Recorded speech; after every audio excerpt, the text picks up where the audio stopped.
تو کلیئر ہو گیا نا، یہ تو کلیئر ہو گیا کہ اب جو سیکونس آف ایونٹس ہے وہ اب کلیئر ہو گیا میرے خیال میں دونوں طرف کہ جی پہلے عمران خان صاحب سے ملاقات، اس کے بعد ان رائٹنگ ڈیمانڈز، یہ سیکونس مجھے لگ رہا ہے کہ اب بہت حد تک کلیئر ہو گیا، گورنمنٹ بھی مان گئی ہے۔ لیکن اگر لیٹس اسیوم جس طرح رانا صاحب کہہ رہے ہیں کل ملاقات ہو جاتی ہے، چلے پرسوں ہو جاتی ہے، then every thing is okay. ملاقات ہوئے گی، اس کے بعد خان صاحب کے سامنے ہم رکھیں گے جو بھی گفتگو ہوئی ہے نیگوسیشن کمیٹی کے اور ان کے درمیان، اور جو کچھ رائٹنگ میں دینا ہے پھر ہم خان صاحب سے ڈسکس کر دے دیں گے۔ دیکھیے بات اتنی سی ہے، ابھی تک جو ہم نے 2 مطالبے رکھے ہیں، ہمارے 2 سے کہیں زیادہ مطالبات ہیں، مگر گڈ فیتھ میں، کیونکہ ہم چاہتے ہیں کہ چیزیں آگے بڑھیں، ہم نے صرف 2 کو اول رکھا، رائٹ۔ ایک ہے کہ ہمارے شہداء کو انصاف ملے، جوڈیشل کمیشن، اور اس میں بھی ہم نے ایک بڑی معقول بات کی اور بڑی ہماری فیصبل ڈیمانڈ ہے کہ آپ 3 سینئر سپریم کورٹ کے ججز پہ مشتمل ایک جوڈیشل کمیشن قائم کر دیجئے۔ یہ تو اب ٹیبل پہ بیٹھیں گے تو بات ہوگی، ہوتی ہے اس کے جب ٹی او آر سے بات ہوئے گی تو وہ obviously لکھی جائے گی، بالکل، کیونکہ نیکسٹ سٹیپ ہے یہ اگری کرتے کہ ہاں جی ہم کمشن قائم کرتے ہیں، آئیں اس کی ٹی او آر چلیں، لیکن پہلے یہ والا یہ ساری چیزیں تو بعد میں ہونی ہے، پہلے جو پہلا مرحلہ ہے ادھر ہی آ کے پھنس گئے۔ بالکل فائنل کامنٹ مجھے دے کہ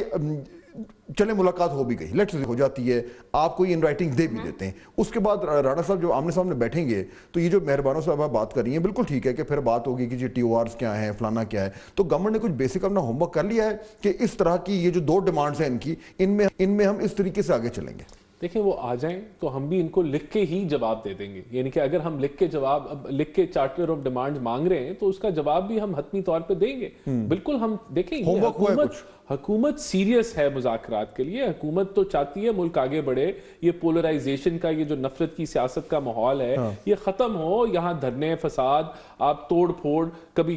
دھاوا بول رہے ہیں کیپٹل کے اوپر، تو یہ ہم چیزیں ہم یہ تو چاہتے ہی نہیں، تو یعنی بیسک ہوم ورک ہوا ہوا ہے۔ میں بالکل گورنمنٹ نے یہ بڑا سوچ سمجھ کے فیصلہ کیا ہے کہ ہم ان کے ساتھ اور پہلے دن سے کہ ہم مذاکرات کو آگے لے کے جانا چاہتے ہیں۔ چلیں لیٹس ہوپ کہ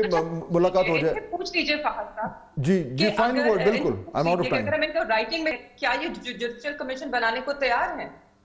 میرے خیال میں دیکھیں مذاکراتی کمیٹی نے ڈیسائیڈ کرنا ہے نا، وہ یہ جب مذاکرات ہوں گے تو اس کے اوپر میں یہ کہہ رہا ہوں کہ جب آپ چارٹر آف ڈیمانڈ دیں گے تو اس کے اوپر ڈسکشن انیشیٹ ہوگی، میں اس کو رد بھی نہیں کروں گا، میں اس کو تسلیم بھی اس وقت نہیں کروں گا کیونکہ یہ میرا مینڈیٹ نہیں ہے، اس کے لیے تو کمیٹی بنی ہے، وہی تو مذاکرات ہونے۔ پہلا مرحلہ کراس ہونا ہے اس ٹائم، پہلا مرحلہ، یعنی دیکھیں نا کہ یہ اتنی زیادہ پوزیشنز انٹرنچڈ ہیں ناظرین کے، ابھی مرحلہ ہے کہ جی عمران خان صاحب سے ملاقات ہونی ہے اور اس کے بعد پھر اگلی میٹنگ ہونی ہے، ابھی ہم یہی نہیں کراس کر پا رہے۔ لیٹس ہوپ کہ